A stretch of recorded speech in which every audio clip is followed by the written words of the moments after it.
Lecture में। और आज का हमारा टॉपिक है मैकेनिज्म ऑफ लुब्रिकेशन, जिसमें मैं आपको आज हाइड्रोडायनामिक लुब्रिकेशन एक्सप्लेन करूंगी। Introduction to lubrication.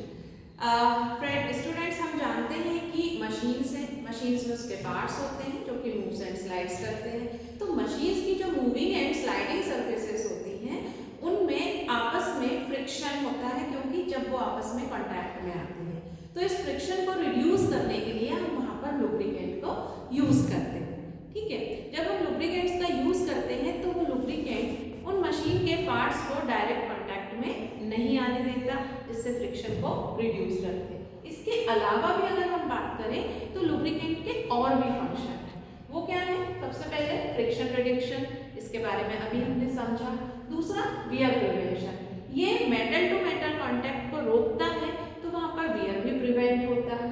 Heat dissipation, जितनी भी हीट वहां पर इवॉल्व होती है क्या करता है लुब्रिकेंट, उस हीट को भी एब्जॉर्ब करता है।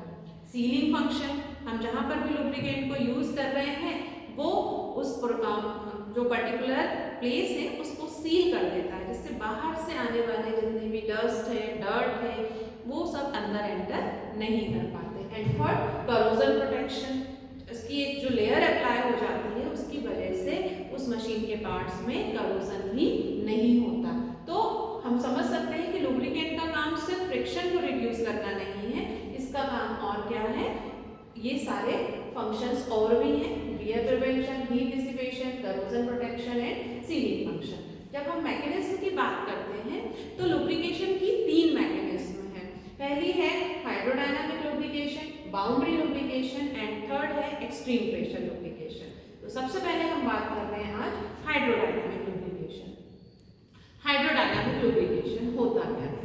सबसे पहले हम कंडीशन की बात करें तो हाइड्रोडायनामिक लुब्रिकेशन जहां पर हाई लोड नहीं हो मशीन में, मतलब ऐसी मशीन जो कि लो लोड एंड हाई स्पीड वाली हो। ठीक है ना, समझ रहे हैं आप? ऐसी मशीन जो कि लो लोड और हाई स्पीड वाली हो, ऐसी मशीन में जो मैकेनिज्म यूज होती है that is hydrodynamic lubrication.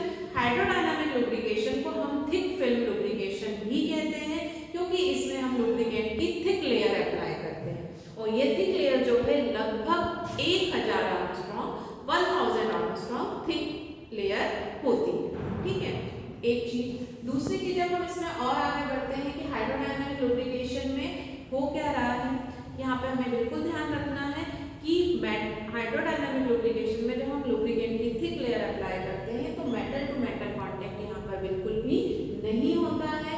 One surface moves relative to another at sufficient velocity. Next, converging geometry creates pressure drawing lubricant into the gap. And third, continuous per pressurized oil film completely separate metal surface. ये चीज इसकी mechanism में mention है। आगे जब हम इसमें देखते हैं तो क्या है, कहाँ पर हम इसको यूज कर सकते हैं, तो इसको यूज जो हम करते हैं वो कंडीशन है प्रिसाइजिंग बियरिंग्स। बियरिंग्स में यूज होता है, यहाँ पे देख सकते हैं journals and thrust bearings in rotating equipment operating at consistent high speeds. इसके अलावा हाई स्पीड टरबाइंस जो होते हैं, जो कि स्टीम एंड गैस टरबाइंस हैं, वहां पर हमें इस मैकेनिज्म की बहुत जरूरत होती है क्योंकि स्पीड काफी रहती है, तो और इन पे टरबाइंस का भी लोड कंपैरेटिवली कम होता है।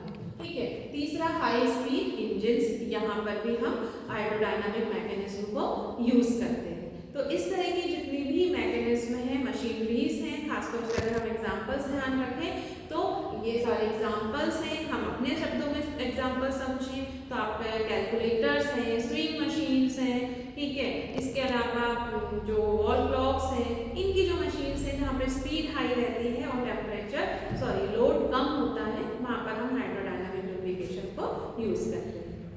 ओके।